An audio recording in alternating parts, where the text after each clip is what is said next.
Hello, I'm Brian, And I'm Brad. and this is Stage Talk with Brian. And Brad. And today we are going to be doing a summation, a year in review. Each of us talking about some of the shows that we found most memorable. That's right. Do you have any thoughts about the year in general that the shows that you saw this year? Yes. I would say yes, that there were some great shows. There were some not so great shows, which is true in any year. Sure. I just wish there had been a little more adventuresomeness throughout the season. I sort of agree with that. I think there were some really good shows, some really entertaining shows, some really well crafted shows. What there was less of, although certainly not absent that what we're going to talk about. Right. I felt less challenged by some of the shows this year. But let's get into them. Yes. And I'm going to start with The Wolves at Southern Rep, written by Sarah DeLapp, a Pulitzer finalist, which I thought was a fun show. It really captured this snapshot of these, I think it was 9 young women who were all on a soccer team together, and I thought it was just a pitch perfect snapshot of a moment in these girls' lives. I thought they did a great job with it at Southern Rep. And I'm going to kind of put under an umbrella, speaking of young people, our university and even high school scene. I enjoyed productions such as Keely and Do at UNO, Mackinac at Tulane, and especially You Can't Take It With You at Loyola, as well as even high school productions like Bright Star out in Hanville, and loved Noka's productions of Wrinkle in Time and Leslie Castell's production of Guys and Dolls there. Next, I'll go with Suddenly Last Summer by the Tennessee Williams Theater Company. This is one of those second-tier Tennessee Williams plays. It's set in New Orleans. They really captured that charm of it, but I thought it was still really immediate, due largely in part to Gwendolyn Fox, who, as Violet, was amazing. Incredible. And I agree with that, and would add their more recent production of Period of Adjustment, a comedy, but a comedy as only Tennessee Williams could do it, showing 2 young couples having a little bit of problems around the holiday times. And it's not an easy play to pull off, but a new directing team, the Bruces, a husband and wife team, did it nicely with a lot of imagination, with a great design team, and a wonderful cast. Yeah, and so following in that vein, another great cast that really got some comedy but some substance was Barbecue. It starts off with one family who's staging an intervention for their sister. The family's white. The lights go down. They come back up. The same family is played by a cast of black actors. So it's two great ensembles there. And we're not going to tell you what exactly is going on. You're going to have to see another production of it. That's right.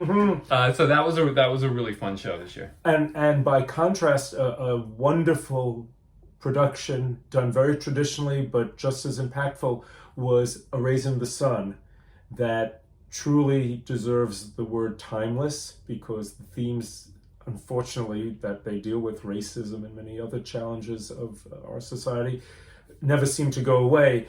And an absolutely incredible performance by Carol Sutton in the lead. It's going to be one that I'm not going to soon forget. I have to admit, I missed that one. I was in and out of town, and that is my biggest theater going regret of 2019 is missing that Raisin in the Sun. I've heard so much great stuff about it. We did both see The Henchman by Nola Project, a sort of Shakespeare sequel, written by Santos. Michael Aaron Santos. Michael Aaron Santos. In iambic pentameter even. That was a fun, inventive show that sort of takes some old characters and gives them a new twist. I thought that was fun. And a beautiful setting in Noma's Sculpture Garden. Yep. I totally agree. And I would add another NOLA project production that was done at upstairs at a bar on Poydras Street. It was Stockholm Syndrome by Adam Sienkiewicz. It was commissioned by NOLA Project.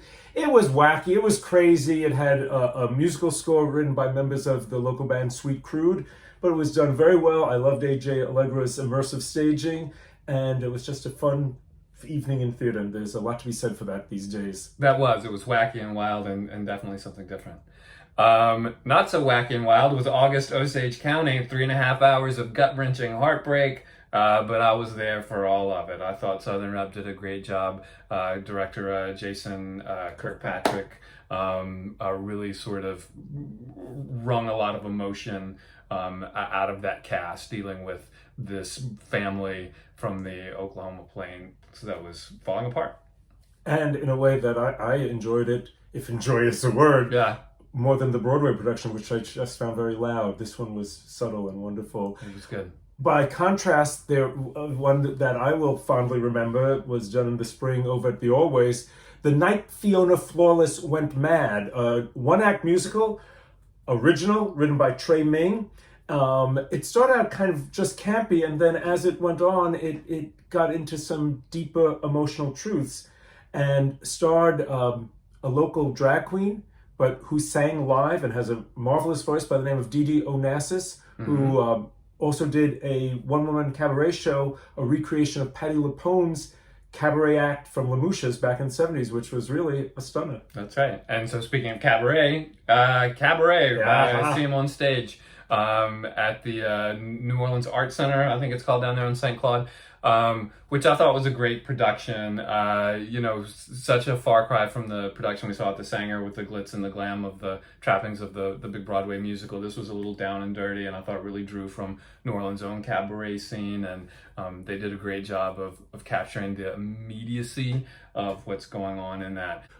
Tulane Summer Lyric Theater's production of Matilda, a regional premiere, was phenomenal, as well as She Loves Me. It's an old musical by Sheldon Harnick and Jerry Bach, who went on to do Fiddler on the Roof. We don't see it too often. It was utterly charming. And Michael McKelvey, who directed both of them, had a real three-hitter, triple bagger, whatever you want to call it in sportsy terminology, with his kind of tongue-in-cheek musical, Silence, the musical, a takeoff on The Silence of the Lambs that was done over at the Always. And then I will wrap it up with In the Red and Brown Water by a brand new theater company called No Dream Deferred. It's co-founded by Lauren Turner and India Mack, and in a new theater, the Boberg Theater in the Central Business District. I thought this was amazing debut by this company. They're a new company, but there's tons of experience there in that production. I thought it was really sharp, polished production, really, really heartfelt, and I can't wait to see what they're doing next. One of my other memorable evenings of theater was also at the Boberg by the Boberg Theater Company itself, John by Annie Baker, a long play, but one that it was a journey that I was happy to go on with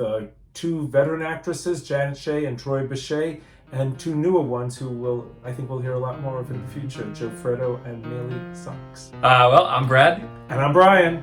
We hope everyone has a happy new year, and we'll see you in 2020. Break legs.